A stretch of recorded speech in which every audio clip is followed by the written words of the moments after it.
ابن حجر نے الزواجر کے اندر ایک روایت لکھی ہے. وہ فرماتے ہیں جو شخص نماز ترک کرتا ہے اس کو بہت ساری رسوائیاں ہیں.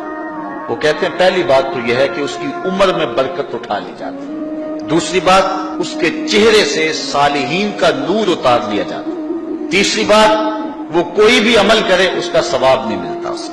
چوتھی سزا دنیا پر اس کو یہ ملتی ہے اس کی دعائیں قبول نہیں ہوتی. اور پانچویں سزا اس کے لیے یہ ہے کہ اس کے لیے جو نیک لوگ دعا کرتے ہیں ان دعاؤں کا حصہ اسے نہیں ملتا.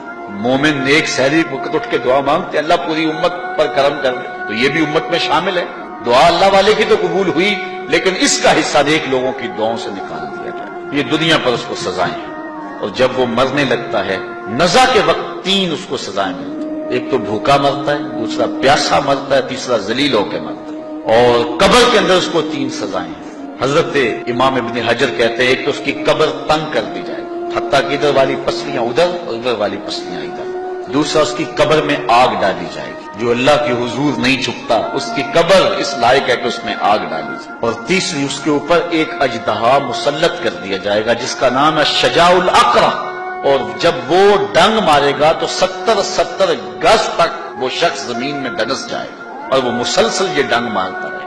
اور کہا کہ 3 سزائیں اس کو حشر میں پہنچیں گی. ایک تو اس کا حساب سختی سے لیا جائے گا. دوسرا اللہ تعالیٰ جل شانہ اپنے قہر و غضب کا اس پہ اظہار کرے. اور تیسری اس کو سزا یہ دی جائے گی کہ اس کو جہنم میں ڈال دیا جائے گا. میں اور آپ آج کی اس بزم میں یہ پختہ عزم کر کے اٹھیں کہ آج ہم خود بھی اور اپنی اولاد کو بھی اپنے دوستوں کو بھی. میرے والد گرامی فرمایا کرتے تھے جس سے دوستی ہونا اس کی انگلی پکڑ کے دین کی راہ پہ لے آؤ. یہ دوستی کا حق ہے. اس کے لیے آپ بہت کچھ کرتے ہیں لیکن اگر اس کو دین نہیں دیا تو کچھ نہیں دیا. کوشش کرو میرا دوست ہو اور جہنم میں جائے. والدین بچے کے مستقبل کے لیے کتنی کوشش کرتے ہیں, لاکھوں روپیہ لگاتے ہیں مستقبل ٹھیک ہو جائے. یونیورسٹیوں کے اندر کالجوں کے اندر کتنی بھاری فیسیں بھرتے ہیں. میں نے دیکھا بوڑھا باپ اپنی کمر پہ بوریاں لاد کے مزدوری کرتا ہے. مائیں اپنا زیور بیچ رہی ہیں کہ اولاد پڑ جائے. میاں اتنا کچھ کیوں کر رہے ہو جی مستقبل ٹھیک ہو جائے. یہ مستقبل کتنا ہے 20-25 سال کا. اور جو اصل مستقبل ہے اس کی فکر ہی نہیں کسی. اصل مستقبل تو وہ ہے. اللہ اکبر. کسی کا انٹرویو ہوتا ہے لوگ کہتے ہیں جناب دعا کرو کہ اس انٹرویو میں وہ کامیابی سے گزر جائے. میں کہتا ہوں جب قبر میں اترتا ہے پھر کسی نے آ کر کبھی نہیں کہا کہ دعا کرو مشکل گھڑی آ گئی ہے خیریت سے گزر جائے. اصل امتحان تو یہ ہے.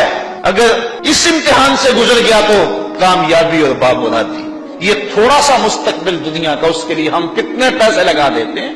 سب کچھ اولاد کو آتا ہے, ہر شے فر پڑھتے اور بولتے ہیں, دعائے قنوت بھی نہیں آتی ہوتی. تو ہم اپنی اولاد کے لیے دین کا تحفہ اس کو کبھی نہ چھوڑیں. اچھا بعض والدین کی ایک سستی ہے, وہ آتے جناب تعویذ کر دو ہماری اولاد نماز نہیں پڑھتی. اور کہتے ہیں جی ہماری تو چلو گزر گئی ہم تو نہیں پڑھتے یہ تو پڑھیں. میں کہتا ہوں یہ کیوں پڑھیں جب تم نہیں پڑھتے. تم مجھ سے تعویذ لینے آگے ہو جو تعویذ اللہ کے رسول نے تمہیں دیا تھا کہ 7 سال کے ہوں تو پکڑ کے انگلی مسجد کا راستہ دکھاؤ, 10 سال کے ہو جائیں تو مار کے پڑھاؤ, ان کے سینے میں اللہ کا خوف داخل کرو, ان کو قرآن کی تلاوت سکھاؤ. علموا اولادکم 3 خصال, اپنی اولاد کو 3 چیزیں سکھاؤ. حب نبیکم, ایک اپنے نبی کا پیار سکھاؤ. وحب اہل بیتہ, رسول اللہ کے اہل بیت کا پیار سکھاؤ. وتلاوت القرآن, اور قرآن کا پڑھنا سکھاؤ. چھین لو سیڑھیاں ان کے ہاتھوں سے گانے والی, چھین لو ان کے ہاتھوں سے ناول اور ان کے ہاتھ میں قرآن دے دو. کتنے خوش نصیب دن تھے, گلیوں سے گزرتے تھے گھروں سے قرآن کے پڑھنے کی آواز آتی.